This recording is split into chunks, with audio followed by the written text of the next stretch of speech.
पति का स्वभाव। मैं रानी हूँ, अभी अभी मेरी शादी हुई है। अच्छा घर और अच्छा पति मिला है। राजीव नाम है उनका। उनके पिता के यह 2 भाई हैं। छोटे भाई की अभी पढ़ाई चल रही है। इनकी अच्छी एक दुकान है जिसे यह पापा जी और मम्मी जी संभालते हैं। शादी को अभी मेरे 10 दिन ही हुए हैं और मैं अपने आप को बहुत खुशकिस्मत मानती हूँ क्योंकि मुझे बहुत प्यार करने वाला पति नसीब हुआ है। सास और ससुर तो पति से भी अच्छे हैं। अभी अभी शादी हुई तो ज़्यादातर घर पर ही रहते हैं। दुकान अभी पापा और मम्मी संभाल रहे हैं। शादी को अब 1 महीना हो गया था। इनका अभी भी दुकान पर जाना वैसा शुरू नहीं हुआ। कुछ देर के लिए जाते और फिर वापस आ जाते। सुबह पापा जी ही जल्दी उठकर दुकान खोलते और देर रात तक वही दुकान पर बैठते थे। मम्मी जी उनके लिए खाना ले जाया करती थी। यह दिन भर मेरे पीछे ही घूमते। मैंने इन्हें बोला कि अच्छा नहीं लगता अब आप रेगुलर दुकान पर जाना शुरू करिए, वरना पापा मम्मी कहेंगे कि मैंने आपको कंट्रोल कर रखा है। उन्होंने बोला ऐसा कुछ नहीं होगा, वो सब बातें तुम मत सोचो।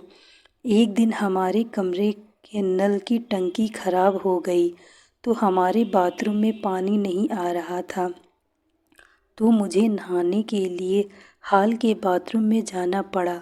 मेरे पति तब सो रहे थे। मैं बाथरूम में नहाने गई।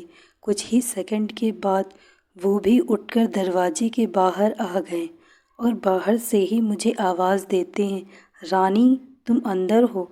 मैंने बोला हाँ, अपने रूम में पानी नहीं आ रहा था इसलिए मैं बाहर आकर नहा रही हूँ। फिर जब तक मैं नहा कर वापस नहीं आई तब तक वो दरवाजे के बाहर ही खड़े रहें। ऐसा वो रोज़ करने लगे। एक दिन वो बाथरूम में नहा रहे थे तब कोरियर वाला आया। कोई था नहीं तो मैं रिसीव करने के लिए दरवाजे पर गई। मैं अभी उसके बात ही कर रही थी कि यह बाथरूम से टॉवेल में ही भाग कर आए। आते ही मुझे ज़ोर से कहते हैं कि तुम अंदर जाओ। फिर उसके जाने के बाद किचन में जा आकर मुझसे कहते हैं कि इस तरह अनजान आदमी से बात करना सेफ नहीं है, तुम ध्यान रखा करो। फिर इसके बाद मैंने कई बातें देखी, जैसे जब हम बाहर जाते थे तब वो मुझे इधर उधर नहीं देखने देते थे। कहीं खाना खा रहे होते थे तो मेरी नज़रें कहाँ हैं, मैं किसे देख रही हूँ, देखते थे। बार बार अपनी जगह बदलते रहते थे। मेरे पति का यह स्वभाव मेरे सास ससुर भी देख रहे थे। एक दिन पापा ने उन्हें दुकान के काम से बाहर जाने को कहा तो उन्होंने मना कर दिया। फिर पापा को ही जाना पड़ा। वो बस मेरे पीछे ही रहते। फ़ोन पर मैं किससे बात कर रही हूँ मेरे फ़ोन में नंबर और मैसेज भी चेक किया करते। यह सब देखने के बाद मैंने सोच लिया कि अब उनसे बात करनी होगी। इसलिए फिर एक रात मैंने उनसे कहा कि आपको मैं कैसी लगती हूँ? वो बोले बहुत अच्छी। मैंने कहा आप मुझ पर विश्वास करते हैं? वो बोले क्यों, क्या हुआ? मैंने कहा कि आप जो यह सब कर रहे हैं यह ठीक नहीं लग रहा है। मैं चाहती थी कि मुझे बहुत प्यार करने वाला पति मिले। आप बिल्कुल वैसे ही हो जैसा मैंने सोचा था, लेकिन आप बहुत ज़्यादा पसेसिव हैं। क्या आप मुझ पर शक करते हैं? क्या आपको लगता है मैं आपका भरोसा तोड़ूंगी?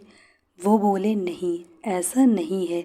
फिर मैंने कहा कि आपसे अच्छा पति मुझे नहीं मिल सकता, लेकिन आपको अपने पर थोड़ा नियंत्रण और मुझ पर विश्वास रखना होगा, वरना यह आगे चलकर हमारे लिए ही झगड़े और लड़ाई का कारण बनेगा। मुझे पता है शायद आपको मुश्किल लगेगा, लेकिन आप थोड़ा थोड़ा बदलिए, मैं आपके साथ हूँ। वो बोले, हाँ मैं कोशिश करूँगा। अगली सुबह मैंने उनको उठाया और कहा कि दुकान आप जाएंगे और खाने के पहले नहीं आएंगे। मैं घर में ही हूँ, चाहे तो आप फ़ोन कर लेना। वो जैसे तैसे मन मार कर गए, कभी रूठ कर तो कभी प्यार से। धीरे धीरे उनकी आदत में सुधार आ गई। मैंने एक पत्नी ही अगर पति को नहीं समझेगी तो कौन समझेगा। बहुत हद तक मैंने उनका स्वभाव बदल दिया है। बात को बढ़ाना नहीं, बात को किस तरह से सुलझाया जाए यह सोचना चाहिए। हम दोनों में एक बात तय हुई कि हम एक दूसरे के मन में क्या चल रहा है हमेशा एक दूसरे को बताते रहेंगे। बात नहीं करना, अपनी बात मन में ही रखना ही किसी समस्या को जन्म देता है। दोस्तों, मैं आशा करती हूँ आपको यह कहानी अच्छी लगी होगी। यदि कहानी अच्छी लगी हो तो वीडियो को लाइक तथा चैनल को सब्सक्राइब अवश्य करें। Thank you so much watching this video. Like, share and subscribe.